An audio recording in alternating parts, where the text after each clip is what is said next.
Le monde change sous nos yeux à une vitesse vertigineuse. Tous nos repères, qui souvent datent des indépendances, sont bouleversés.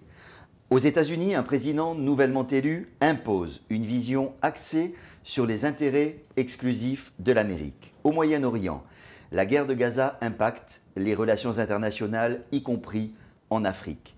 Sur le continent africain, deux visions du monde s'affrontent dans une véritable guerre informationnelle qui ne dit pas son nom. La Russie pousse son avantage, quant aux anciennes puissances coloniales, y compris la France, leur influence recule.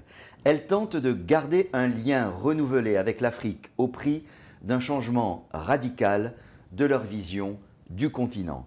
Comprendre la marche d'un monde sans dessus-dessous, vous êtes dans Droit dans les yeux.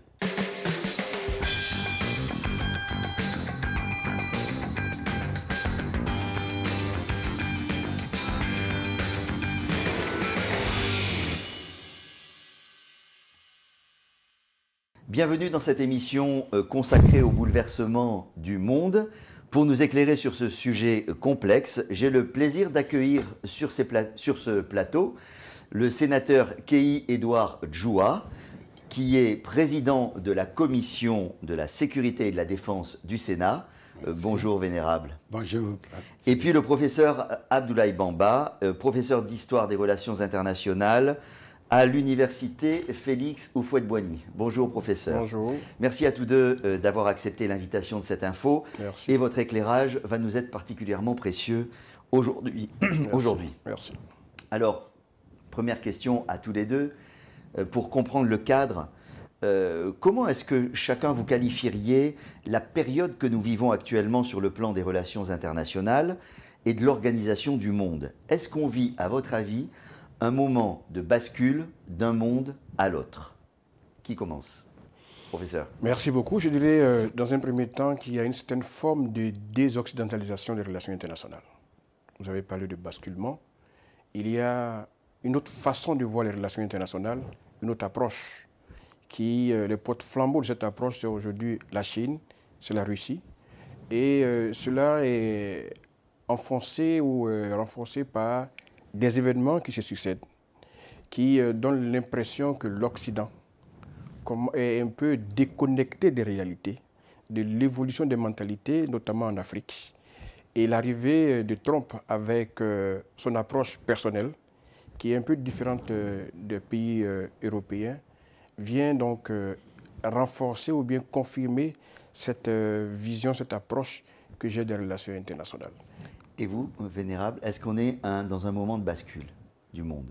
Je dirais que oui, le monde connaît des bouleversements qui sont liés à des événements majeurs avec des acteurs dont certains sont anciens, d'autres nouveaux, mais en tout état de cause qui veulent imprimer leur marque d'une façon un peu plus différente que ce à quoi nous étions habitués.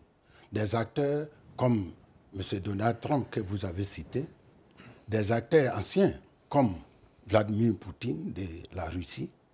Et bien sûr, parmi ces acteurs, il n'y a pas que des hommes, il y a aussi des pays qui ont, à un moment donné de leur histoire, et fort de leur position économique, veulent s'affirmer également dans ces bouleversements, notamment la Chine, comme mon collègue, mon frère l'a dit tout à l'heure, la Chine, la Russie, et je citerai également la Turquie, des pays qui émergent sur la scène internationale et qui veulent prendre leur part dans, je dirais, qui sont des puissances les régionales. relations de donner, de recevoir du monde nouveau. Alors nous allons justement, vous avez dit le mot monde nouveau, nous allons voir un petit peu la nature du monde dans lequel nous entrons et on va commencer justement par l'élection de Donald Trump aux États-Unis. Professeur, il a gagné sans contestation cette élection présidentielle. À votre avis, qu'ont voulu dire les Américains dans ce scrutin qui, on le sent bien, va impacter le monde? Oui, parce que Donald Trump a déjà sa vision. Il a son approche, il a toute une organisation qu'il met en place pour atteindre ses objectifs. Il parle d'abord American First, C'est ça. C'est-à-dire que pour lui, L'objectif premier, c'est de veiller au bonheur, à l'épanouissement de l'Américain. Veiller donc à ce que l'économie américaine se porte bien, veiller sur le plan social à ce que les Américains soient épanouis. Et à l'échelle internationale, il dit China first. Pour lui, aujourd'hui, l'ennemi premier ou majeur des États-Unis, c'est la Chine.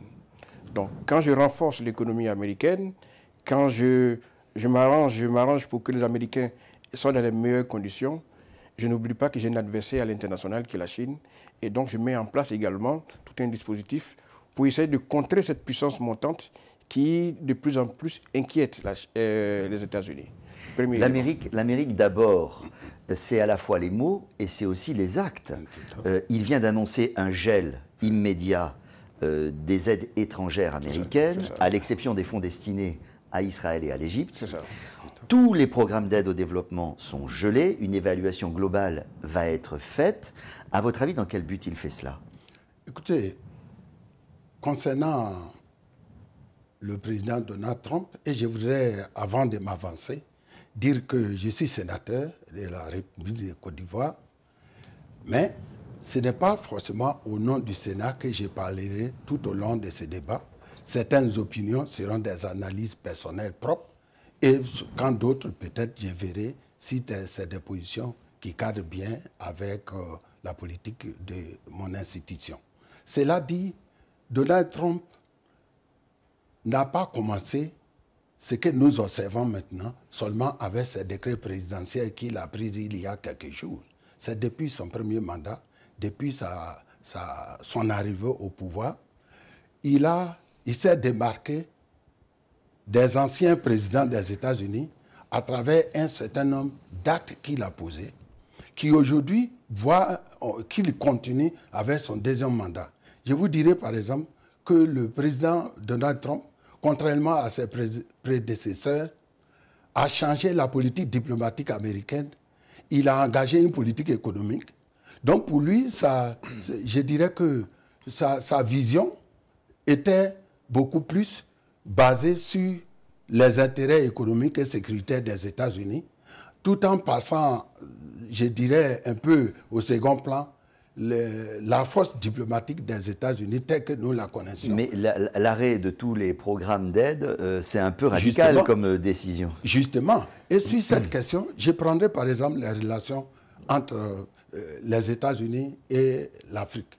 Il y a 6 grands projets, 6 grandes initiatives américaines qui visaient à appuyer le développement durable en Afrique. Je parlerai par exemple du MCC, qui est le Millennium Challenge Cooperation. Je parlerai du partenariat sécuritaire entre les États-Unis et l'Afrique. Je parlerai de Power Africa. En tout cas, 6 grands projets que je ne citerai pas. Donc tout ça tombe à l'eau? Avec le décret, avec une signature simplement, aujourd'hui, l'Afrique, et c'est une réalité, ces projets sont passés sous veilleuse. Et je dirais qu'il faudra réimaginer. Et parmi ces projets, il y a le projet PEPFAR. PEPFAR, qui est un projet d'aide à l'école, non?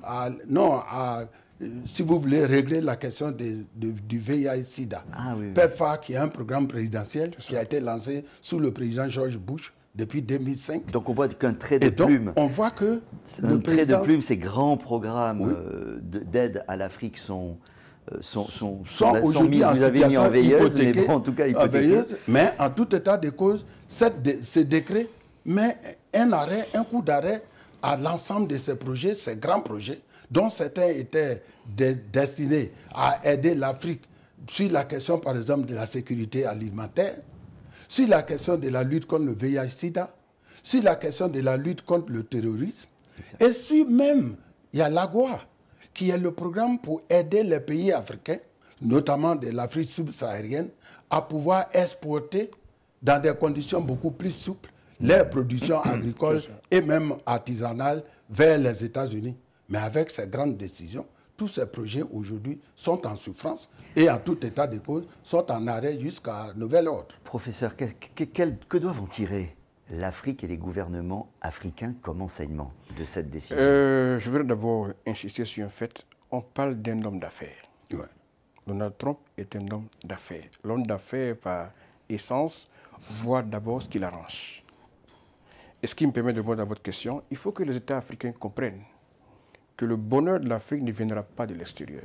Bien au contraire, ces prises de décision doivent interpeller les uns et les autres, surtout nos gouvernants, sur la nécessité de penser nous-mêmes nos programmes, de penser nous-mêmes tout ce qui est projet pour permettre le développement de nos populations. Premier élément. Deuxième élément, ajouté à ces différents événements, vous avez le retrait des États-Unis de l'Organisation mondiale de la santé. Vous me l'enlevez de la bouche, j'allais y venir, effectivement.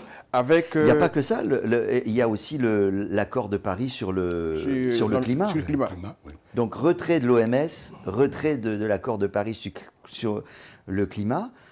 Qu'est-ce que ça a quand même des conséquences très concrètes. Énormément pour le continent africain qui a besoin de beaucoup de vaccination, qui a besoin de lutter contre les épidémies.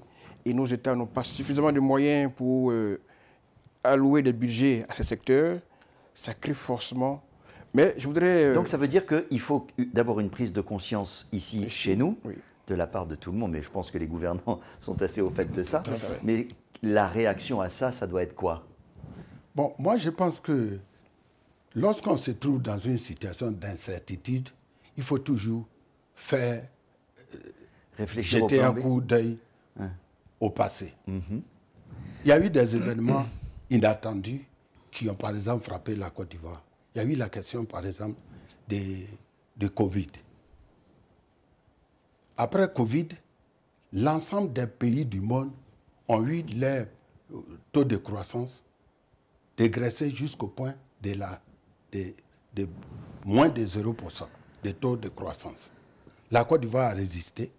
Nous avons fait un taux de croissance positif qui s'est amélioré plus rapidement que par rapport aux pays de même standing que la Côte d'Ivoire. Et aujourd'hui, quand on regarde l'économie de la Côte d'Ivoire, on se demande si la Covid est passée par ici. Et donc, c'est dire que la capacité de prévoir ces incertitudes, la Côte d'Ivoire a quand même une fine expérience en cette matière quand on regarde son comportement par rapport à ses grands faits. Maintenant, venant au cas particulier de Donald Trump, lorsqu'on voit la balance économique de la Côte d'Ivoire, c'est vrai, les États-Unis nous aident, mais notre balance d'exportation est beaucoup variée. Et je pense que ces mesures, quand bien même elles vont affecter nos projections, mais elles ne seront pas quand même, n'auront pas une incidence très négative. On voit aussi que le mode de fonctionnement de Donald Trump, c'est le rapport de force. On voit comment il agit avec le Mexique, avec le Panama, avec le Danemark, où il dit qu'il veut annexer le Groenland. C'est quand même surprenant. Je suis le plus fort, tu fais ce que je te dis, ou je ne commerce plus avec toi. On voit bien que le rapport de force est un peu brutal.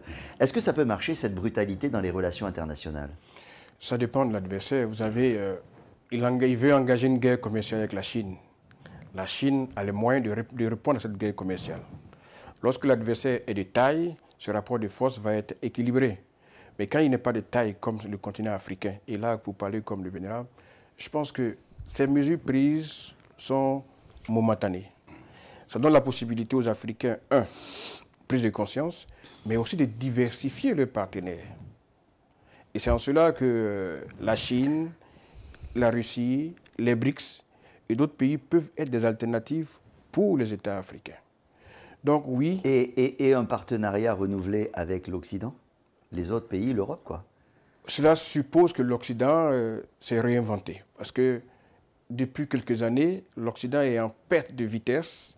L'Occident n'a pas été capable de capter le nouvel environnement international en Afrique, les bouleversements, les mutations au niveau des mentalités, surtout de la jeunesse. Et ça, c'est vraiment essentiel. Et vous n'avez pas l'impression que cette prise de conscience se fait là, actuellement? Ah, mais il faut que ça se concrétise. Peut-être un peu dans la douleur, mais elle se fait. Voilà, elle se fait, ça se ressent, mais il faut plutôt des actes. Des actes qui vont être concrets, qui vont être posés. Comme quoi? Faire beaucoup plus attention à la question de souveraineté des États africains. Vous savez, c'est devenu une thématique très sensible. Ensuite, ne pas leur imposer des projets de développement, ne pas leur imposer... Ça n'existe plus. Ah si. Ne pas leur imposer une certaine vision. Et je vous ai dit que la Chine et la Russie offre une alternative. Même si dans les faits, on a parfois les mêmes réalités, mais on constate qu'ils donnent l'impression aux États africains qu'ils peuvent décider d'eux-mêmes, qu'ils peuvent choisir d'eux-mêmes. Une alternative dans la bouche, mais pas dans le concret, justement, parce que l'aide au développement, par exemple, ce qu'on appelle l'aide au développement de la Russie, c'est combien? C'est très faible. D'accord. Donc, mais la Russie a adopté ce que j'appelle une politique de remplacement. Elle joue sur les faiblesses de la coopération de l'Occident vis-à-vis de l'Afrique, et la Russie vient se positionner. La Chine a fait la même chose.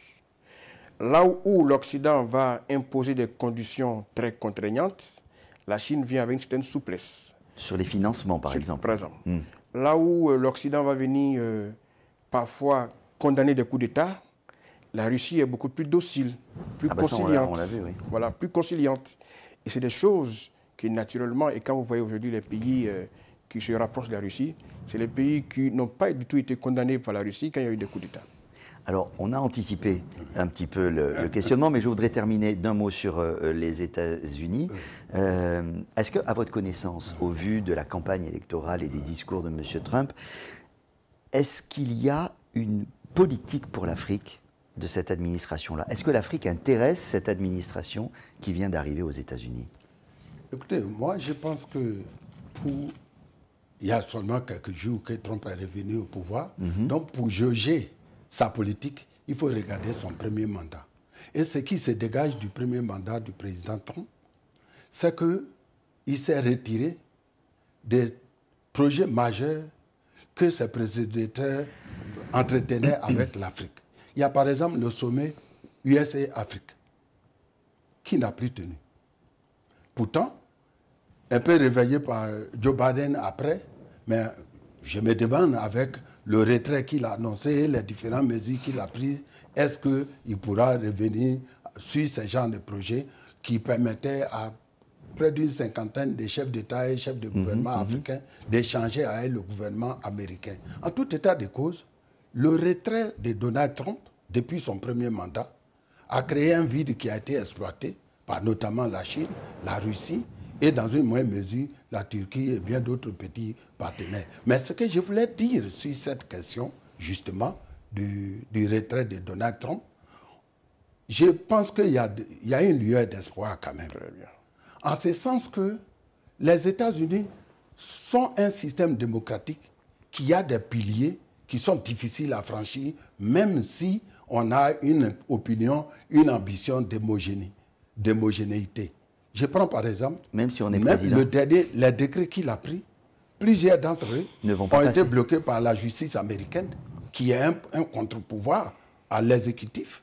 Son projet qui interdisait la nationalité selon qui faisait de sorte que le droit du sol ne donnait plus automatiquement la nationalité est bloquée. Même son projet de financement des retraits, je dirais, de blocage de certains financements. Donc il faut attendre et voir un peu comment la tournure que ça... Parce que le système américain est quand même, c'est une démocratie robuste. Mais est-ce qu'on peut imaginer dans une Amérique qui est en train de se replier sur ses intérêts propres, se retirer d'un certain nombre de programmes très grands, est-ce qu'on peut imaginer un monde sans l'Amérique, où l'Amérique ne joue plus son rôle de régulation d'une superpuissance? C'est possible, ça? Non, ce n'est pas possible. Mais il y a un élément qui nous échappe dans l'analyse. Les États-Unis ont aussi besoin de l'Afrique. Voilà. Les États-Unis ont besoin des minéraux, certains minéraux, pour leur développement industriel. J'ai lu un dernier rapport produit par un institut de recherche américain qui indiquait clairement au gouvernement américain qu'il y a lieu de s'investir au maximum sur le plan économique pour la recherche de ces minéraux. Le cobalt, le lithium, d'autres types de minéraux qui sont en Afrique. Vous avez le cas du Congo, le reste du Congo. Et donc, les États-Unis ont besoin de l'Afrique.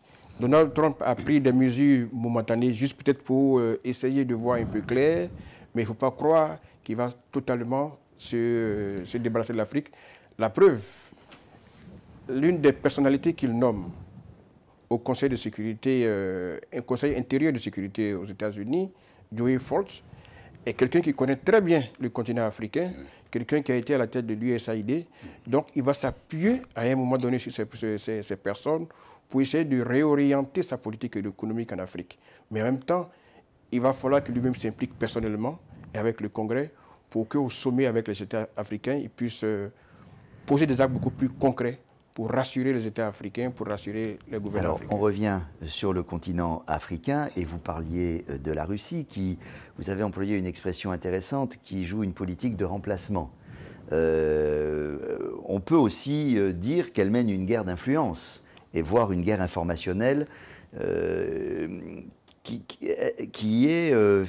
on a l'impression qu'elle est un peu le prolongement sur le continent africain de la guerre réelle qui est menée aujourd'hui en Ukraine.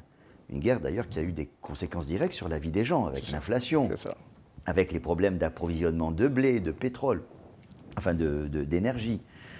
Est-ce que vous diriez que ce nouvel impact de la Russie sur le continent africain est une conséquence ou un prolongement de la guerre en Ukraine?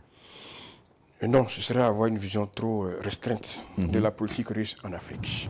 Vous vous souvenez déjà que la Russie, qui est un peu l'héritier de l'Union soviétique, pendant la période de la colonisation, était aux côtés des États, des territoires africains pour leur décolonisation. Premier élément. La Russie se vante également de ne pas avoir un passé colonial, ce qui la rapproche un peu des États africains. Troisième élément, et qui est vraiment essentiel, et vous l'avez dit tout à l'heure, cette guerre informationnelle ou cette guerre d'influence, mais n'est pas menée seulement que par la Russie. Que ce soit la France, que ce soit les États-Unis, cette guerre sur les réseaux sociaux qui consiste à gagner les cœurs, à gagner les esprits en Afrique est menée par toutes les grandes puissances qui veulent avoir une assise en Afrique. Alors justement, Vénère, vous diriez cette confrontation, on va l'appeler comme ça, qui n'est pas un conflit, qui n'est pas exactement armé, qui n'est pas non plus exactement pacifique, de quelle nature elle est? Qu'est-ce qu'on est en train de vivre là? Je pense que nous ne sommes qu'au début de cette influence de la Russie en Afrique. Parce que vous êtes sans ignorer qu'après la chute du régime en Syrie, où la Russie investissait pour le compte du Moyen-Orient, aujourd'hui, en se repliant de la Syrie, la Russie a encore beaucoup plus de force pour venir s'investir en Afrique. Et c'est en cela que j'ai eu certaines inquiétudes. Je me dis que quand je vois l'exemple de la Centrafrique, où la Russie, à travers son bras séculier, Wagner, est présente, quand je vois les pays de l'AES, où la Russie est un partenaire privilégié, je suis inquiet que ce départ du Moyen-Orient n'encourage une présence plus forte de la Russie en Afrique et ne soucie davantage d'autres crises au niveau régional, au niveau de l'Afrique. Je l'ai dit en introduction, deux visions du monde s'affrontent ici sur le continent. Est-ce que vous pourriez les définir, ces deux visions-là? On a l'impression, bon, d'un côté, il y a une forme de panafricanisme qui est bien soutenu par la Russie. De l'autre, c'est quoi? Bref, comment vous définiriez les deux visions qui s'affrontent ici? Vous savez, j'ai pour habitude de dire à mes étudiants que la vision unilatéraliste de l'Occident a montré ses limites. Vous devez penser comme l'Occident, vous devez faire comme l'Occident, vous devez agir comme l'Occident. Vos programmes de gouvernement doivent être pensés et conçus par l'Occident. Vous avez la Russie, vous avez la Chine, vous avez d'autres puissances qui vous offrent une autre alternative. Vous êtes des États souverains. Nous vous laissons choisir ce que vous pensez être bon pour vous et nous vous accompagnons. Ce message-là, les Africains sont beaucoup sensibles à ce message. Je voudrais revenir... Ils ne sont pas sensibles au message. Par exemple, on a entendu le président Macron maintenant à de multiples reprises parler de changement de logiciel, expliquer que maintenant on n'est plus dans une forme même de... On n'emploie plus en Europe l'aide au développement ou la coopération. On dit c'est un partenariat qui doit bénéficier aux deux parties. On l'entend ça, et ça se pratique ou ça ne se pratique pas? Je vais peut-être vous décevoir, mais Macron est l'exemple des raisons de la perte de l'Afrique par l'Occident. Allez-y, développez. Macron, par ses prises de parole, parce que la posture qu'il adopte vis-à-vis des Africains a beaucoup choqué les Africains.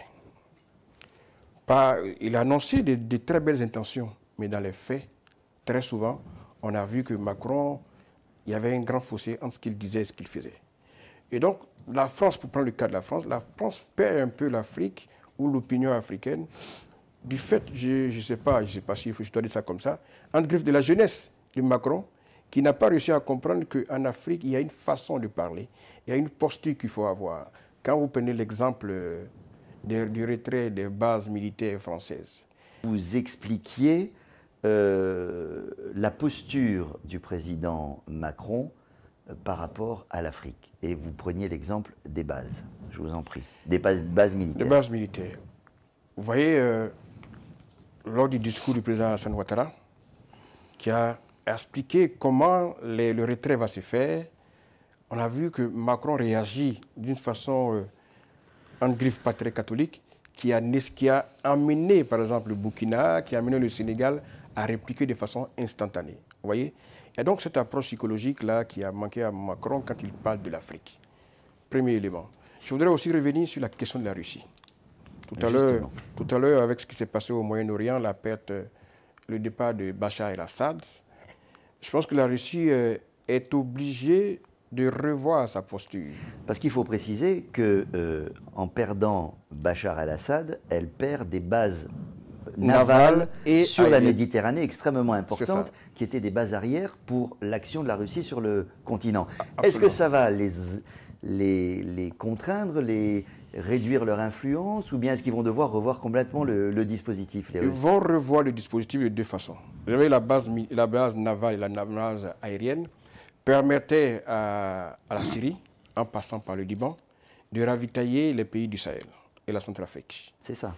Et aujourd'hui, avec la perte de ces deux bases, la Russie veut se rabattre sur la Libye, mais avec un coût beaucoup plus élevé, parce que le ravitaillement des bases, il va falloir, par exemple, survoler l'espace aérien. Donc il y a des contraintes supplémentaires là, qui vont peut-être exiger de la part de ces pays proches de la Russie à débourser beaucoup plus d'argent. Et cela va peut-être jouer aussi sur... Petite question incidente, pardon, c'est peut-être trop sensible, mais la Russie s'est très vite désengagée de la Syrie quand ça a mal tourné. Est-ce que les pays de l'AES, les pays africains, Centrafrique, proches de la Russie, en tout cas les chefs de ces pays-là, peuvent se poser des questions quant à la qualité du soutien de la Russie vis-à-vis d'eux? Bien. Avant d'aborder cette question du comportement de la Russie vis-à-vis de Bachar el-Assad, je voudrais parler d'un petit problème que vous avez soulevé, un aspect que je voudrais aborder ici, notamment sur la question de la souveraineté ou bien du panafricanisme. Voyez-vous, je pense que parfois, on utilise des thèmes pour justifier ou pour cacher le vrai débat. Sinon, la question du panafricanisme, quand on prend par exemple la Côte d'Ivoire, dans les années 40 déjà, 1940, le président Houphouët, le RDA qui a créé le PDCI en Côte d'Ivoire, a été lancé à Bamako au Mali. Retournez et voyez le discours du président Houphouët-Boigny de cette époque. C'était très J'en ai écouté et j'ai vu en réalité quelle est l'essence du panafricanisme dont on parle tant. Donc la Côte d'Ivoire est un État précurseur de cet esprit de l'Afrique unie, de l'Afrique en progrès, de l'Afrique solidaire, de l'Afrique en paix. Et cela, vous le trouverez dans l'ensemble des discours que Félix Houphouët-Boigny a prononcés, dont certains ont été prononcés dans des conditions très, très difficiles à l'époque, parce qu'il y a ceux qui étaient soutenus par le colon, et lui qui luttait justement pour l'unité entre les Africains. Et donc, j'ai dit que, tel que le problème du panafricanisme est posé aujourd'hui, il y a des trous de mémoire qu'il va falloir revoir pour pouvoir consolider l'action d'ensemble des politiciens africains que nous sommes. Alors, pour revenir sur la question sur la Russie et la Syrie et les pays africains. Oui, oui.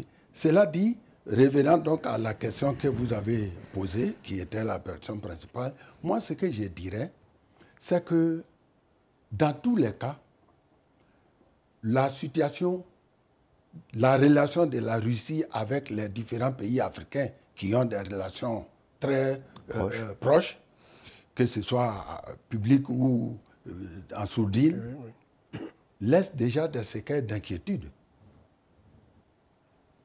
La Centrafrique était en guerre, en situation de, je dirais, de guerre civile avant la Côte d'Ivoire, avant la crise ivoirienne. La Côte d'Ivoire a connu sa crise, elle est sortie, et regardez où se trouve la Côte d'Ivoire aujourd'hui. Mais la Russie est dans la Centrafrique. J'ai eu l'opportunité, parce qu'à un moment, avant d'être sénateur, j'étais au Conseil national de la sécurité, notamment à une autorité qu'on appelle l'ADDR, où nous avons fait le désarmement dans le cadre de la réforme du secteur de la sécurité en Côte d'Ivoire. Nous avons eu des relations étroites avec la Centrafrique. Mais je pense que nous avons fini en 2015 en Côte d'Ivoire. Nous sommes pratiquement en 2025, 10 ans plus tard. Je ne pense pas que la Centrafrique ait fait un progrès tel que les autorités centrafricaines l'auraient souhaité. Et pourtant, la Russie est là. Donc je me dis que je n'ai même pas besoin de voir l'exemple de la Syrie pour m'inquiéter de ce qu'apporte réellement. Parce que vous voyez, les puissances souvent posent des pas dans leur intérêt. Et que si l'intérêt est tel que, bon, il faut garder ce pays pendant 30 ans pour atteindre notre objectif économique avant de l'aider, ben c'est ce que fera la puissance. Je vous poserai la question. Ce n'est pas la Russie seulement. Je vous poserai la question, que cherche la Russie en Afrique, selon vous? Est-ce que c'est prendre la place de ceux qui étaient là avant ou autre chose? Je ne sais pas. Je vais aller dans le sens du vénérable. Quand vous prenez les raisons de l'échec de la Russie en Syrie, la Russie s'est focalisée sur l'aspect seulement militaire. Ouais. Les réponses économiques, les réponses sociales aux problèmes des populations syriennes n'ont pas été trouvées par... C'est ce que vous disiez, l'alternative proposée, elle est verbale, elle n'est pas concrète. Voilà. Et donc, ce qu'il vient de dire tantôt confirme un peu cela. Les limites de la coopération de la Russie avec l'Afrique. C'est beaucoup plus sécuritaire, c'est plus les armes, mais il n'y a pas de réponse véritablement au niveau infrastructurel, au niveau social, au niveau économique. C'est plus une politique de remplacement pour faire mal à l'Occident que de répondre véritablement aux aspirations des Africains. Et sur le plan sécuritaire, est-ce qu'il y a, on pourrait parler d'avancées sécuritaires, enfin moi je n'ai pas vraiment l'impression, dans le soutien de la Russie, notamment dans la lutte contre le terrorisme dans les pays du Sahel, on n'a pas l'impression que ça ait beaucoup régressé. C'est beaucoup plus pour sécuriser les régimes, dans un premier temps. Voilà. Que de répondre véritablement aux questions sécuritaires. Quand vous faites aujourd'hui le bilan au Mali et au Burkina, sur toutes ces années-là, quand je vois les reproches qui ont été faits à l'armée française, je me demande bien où est-ce qu'on en est aujourd'hui.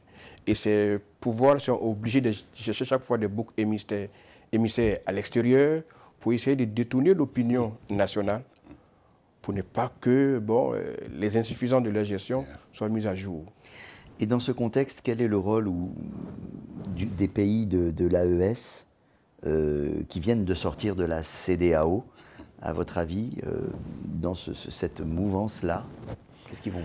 Alors, l'historien que je suis, je l'ai dit une fois ici, sur ce plateau, j'avais souhaité de tous mes voeux que cette sortie ne soit pas officielle, ne soit pas chose. Et c'est fait depuis très peu de temps. Et c'est fait, oui. On a encore 6 mois. Mais vous savez, la création de ce genre d'organisation, on a connu par le passé. On l'a connu par le passé. Et donc, j'apprécie personnellement l'approche de la CEDEAO, qui est une approche conciliante. Malgré les déclarations fracassantes de l'AES, la CEDEAO est dans une posture conciliante, une posture de rapprochement, de porte ouverte. Et j'espère, en tout cas, je peux être naïf politiquement, mais j'espère que les choses vont changer. Parce que, personnellement, la création de l'AES est plus un effet de colère, de mécontentement de ces 3 régimes pushistes, qu'on qualifie de pushistes, que plus une réponse aux limites de la CEDEAO. Voilà un peu ce que je peux dire pour l'instant. Vénérable, est-ce qu'à votre connaissance, il existe une menace ou des tentatives de déstabilisation du Burkina Faso à l'égard de la Côte d'Ivoire? En tout cas, pas à ma connaissance, encore que si vous voyez les relations, aussi bien de la Côte d'Ivoire, les relations bilatérales avec le Burkina, avec le Mali, avec le Niger, pour parler des pays de l'AES, la Côte d'Ivoire a toujours eu l'histoire en mémoire. En réalité, ce sont 3 pays des plus proches de la Côte d'Ivoire. Je vous ai parlé tout à l'heure de Félix Houphouët-Boigny. Le RDA, dont la section en Côte d'Ivoire est le PDCI, a été lancé à Bamako par Félix Houphouët-Boigny, entouré de ses pairs. Regardez le drapeau de l'État du Niger. C'est pratiquement le drapeau de la République de Côte d'Ivoire, parce que c'est des amis qui ont une ambition commune, qui voyaient une Afrique très proche, qui ont créé leur État. Juste un petit dessin au milieu pour faire la différence entre le drapeau de Niger et donc, celui de la Côte d'Ivoire. Vous diriez que... Je dis tout cela. Historiquement, psychologiquement, sociologiquement, juridiquement, oui. On est armé ici en Côte d'Ivoire pour faire face un peu à cette situation, à ces bouleversements qui nous entourent. Ouais, nous sommes écœurés parce que nous estimons que le Nigérian est un frère de l'Ivoirien, tout comme le Malien ou le Burkinabé. D'ailleurs, vous avez vu, la Côte d'Ivoire, à peine sortie des crises, les premiers soldats que la République de Côte d'Ivoire a menés dans le cadre du maintien de la paix internationale, c'était au Mali. Et j'en sais quelque chose. Les 50. Mais 7 tours après, chaque tour durant 6 mois, on a vu 50 soldats qui ont été appréhendés à pleine midi avec des accusations que vous connaissez. Accusations de tentative de déstabilisation, de coup d'État. Mais ça a duré le temps que ça a duré. Et c'est à cela que je vais saluer le président de la République de Côte d'Ivoire. On aurait eu quelqu'un d'autre qui n'a pas cette histoire dans sa mémoire, que nous aurions connu une fin différente que celle qu'on a connue sur les 49 soldats ivoiriens. Mais il a choisi la démocratie. Vous voulez dire qu'il aurait pu y avoir un conflit? Diplomatie. Oui, il aurait eu un leader qui n'est pas de même tempérament que le président Ouattara, mais allait tenter plus d'une solution. Mais le président Ouattara a choisi l'option de la diplomatie. Parce qu'il sait les relations historiques et séculaires qui existent entre nos deux États. Et s'il peut attendre autant de temps, jusqu'à ce que le Mali accepte, grâce à la médiation du Togo, de libérer nos 50 soldats, moi je ne pense pas qu'il peut se lever au milieu de la nuit et décider d'attaquer ou d'infortuner un pays voisin, fût-il le Burkina, le Mali ou le Niger. C'est des discours, comme le professeur l'a dit, qui se tiennent souvent en pensant que ça peut produire un petit résultat qui donne le temps de respirer. Or, la vraie situation de nos 3 pays frères, c'est de pouvoir répondre aux besoins de nos populations. C'est un challenge que la Côte d'Ivoire a aussi. Mais on y va avec des moyens beaucoup plus patients, plus réalistes, plus humains. En accusant la Côte d'Ivoire, on ne résout pas le problème de travail de la jeunesse malienne ou burkinabé ou nigériane. Moi, nous espérons que nous allons travailler par le channel diplomatique pour permettre à nos frères de savoir que nous avons le même combat, le combat du développement. Et la Côte d'Ivoire ne veut pas être dans un oasis avec des voisins qui souffrent. Voilà, nous tendons la main, une main fraternelle. Venons-en à notre grand changement, vous l'avez abordé tout à l'heure, c'est la fermeture des bases militaires françaises un peu partout sur le continent. Il y a néanmoins des situations différentes. Les pays de l'AES, c'est un cas. Niger, Mali, Burkina, on peut dire que là, les Français se sont fait bouter assez vertement. Il y a le cas de la Côte d'Ivoire, qui ferme également le camp du 43e BIMA. Et puis, il y a le Sénégal et le Tchad. Chaque situation est spécifique. Est-ce que vous pouvez caractériser chacune d'elles rapidement, professeur? Là, on a besoin d'un petit cours. Oui, d'accord. Mais rapide. Hein. Dans le cas du Burkina et du Mali, vous avez des militaires frustrés parce qu'ils ont fait un coup d'État qui n'a pas été accepté par la France.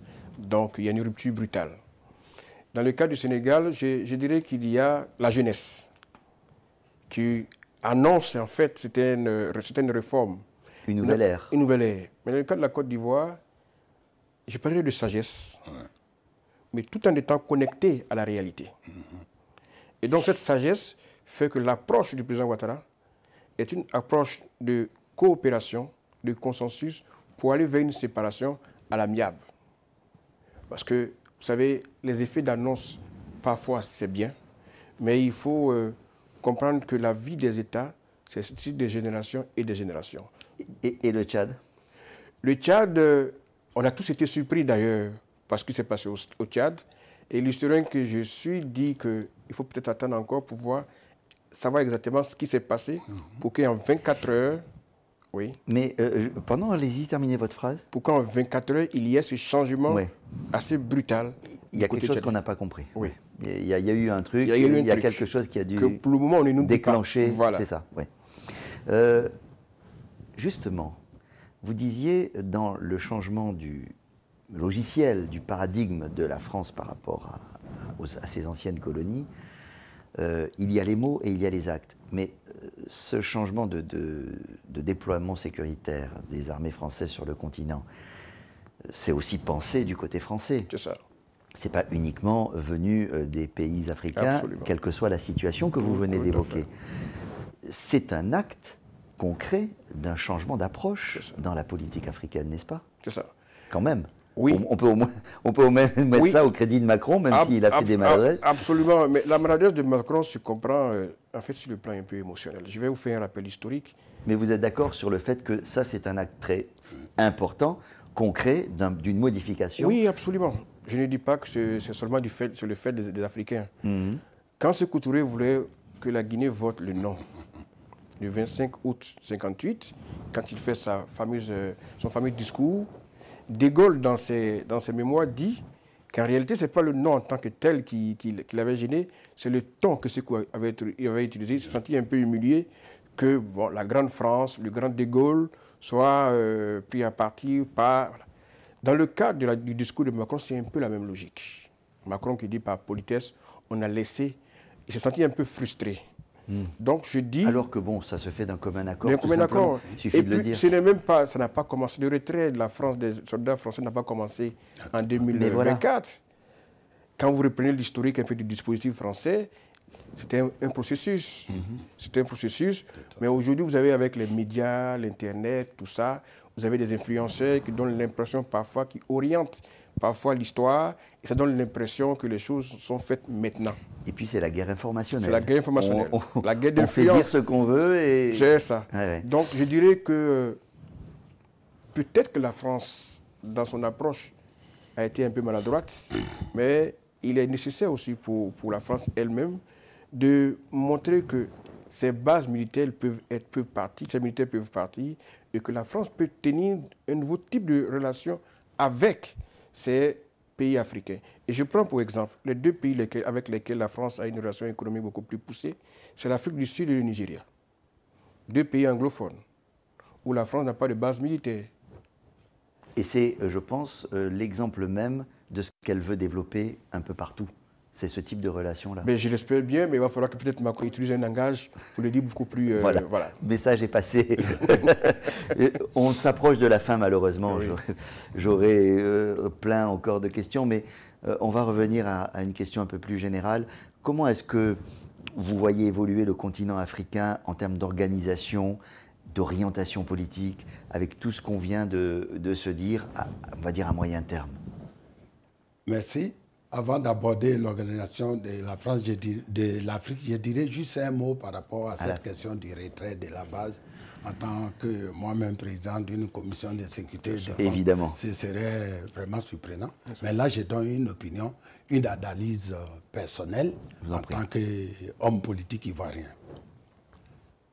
Depuis l'indépendance, la Côte d'Ivoire a déclaré qu'elle est l'ami de tous et l'ennemi de personne. Une phrase de Félix Houphouët-Boigny que je cite.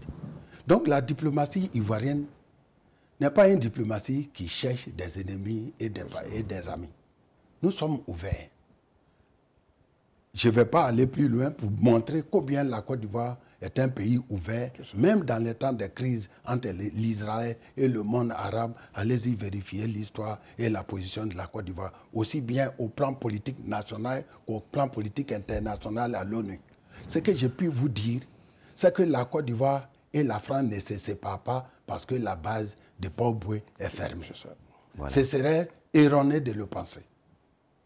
Parce que nous sommes amis de tous et ennemis de personne. Ce qui s'est passé, c'est par rapport à l'époque. Il faut contextualiser ce qui se passe actuellement. Nous ne sommes plus en 1960, où forcément pour faire une guerre, il faut forcément un homme, une âme et des bouts.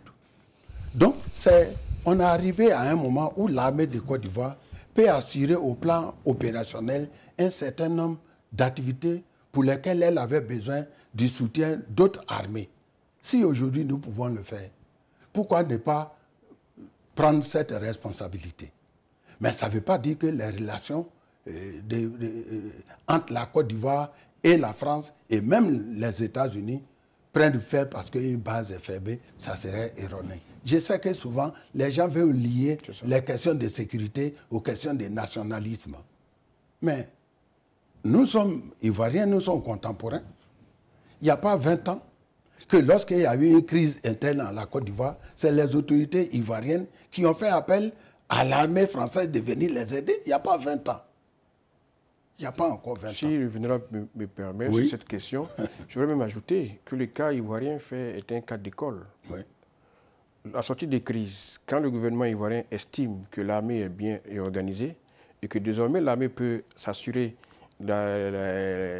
assurer la sécurité de tout le territoire, c'est la Côte d'Ivoire qui demande à l'ONUCI de se retirer. Oui. Ça a même été un cas d'école, au point où on voulait même s'inspirer du modèle ivoirien, qu'un pays peut être en crise, venir nous aider. Et quand on est conscient maintenant qu'on peut nous-mêmes assurer notre sécurité, alors on vous dit merci. Et ça s'est bien passé. Et c'est la même chose avec ce qui se passe avec le camp du Liban. Voilà. Donc c'est une approche, je dirais, tout à l'heure, c'est une approche qui puise un peu ses fondements depuis Houphouët-Boigny. Et le président Ouattara est dans cette logique-là. Les gens pensent que parce que la séparation n'est pas brusque ou parce qu'elle n'est pas accompagnée de discours véreux, qu'on n'est pas conscient d'un contexte international qui a évolué. Non, il est conscient du contexte. Mais il y a une approche qu'il a depuis longtemps. Merci, je suis désolé, messieurs. Malheureusement, la dernière question. Je voulais intervenir sur la dernière question. Alors, allez-y, terminez. Vraiment, c'était quoi la dernière question? On va me gronder au niveau de l'antenne, mais ce n'est pas grave. C'est la dernière question. La dernière question, c'est comment est-ce qu'on voit l'Afrique dans, disons, 10, 15 Tout à fait. C'était vous savez, c'est ça. Moi, je suis allez, un petit mot chacun sur le sujet. Allez-y. Non, allez-y. L'historien que je suis, l'histoire est dynamique. L'Afrique est en train de changer. Les mentalités sont en train de changer. Et je pense que l'Afrique, c'est le continent de l'avenir. Il ne faut pas désespérer. Moi, je suis très optimiste. Moi, je dirais que l'avenir de l'Afrique sera bâti par les Africains. Avec le concours et le partenariat de l'ensemble des pays, qu'ils soient africains, européens, asiatiques ou américains. Et que tout leader qui veut s'inscrire dans cette dynamique de l'Afrique de demain, une Afrique qui jouit de ses ressources, qui compétit sur les marchés internationaux avec les autres partenaires du monde, tout leader qui envisionne cette Afrique-là doit comprendre qu'elle ne pourra pas exister est nihilo. Elle ne pourra pas exister sans partenariat. Et ces partenariats, aussi divers qu'ils sont, chacun de ces partenariats sont importants parce que derrière le partenaire se trouve l'ami, se trouve l'homme qui a fait partie de l'histoire de chacun de nos pays. Et nous n'allons pas, autant que nous n'allons pas effacer notre histoire, nous n'allons pas également effacer nos partenariats. Le monde est un village planétaire. Le monde est un village planétaire, c'est un joli mot de la fin. Voilà. Merci Vénérable. Je rappelle que vous êtes président de la Commission de la sécurité et de la défense du Sénat. Merci professeur de relations internationales à l'Université Félix Houphouët-Boigny. Vos analyses lumineuses, éclairantes et passionnantes nous ont été extrêmement utiles. Merci de votre attention. À la prochaine fois.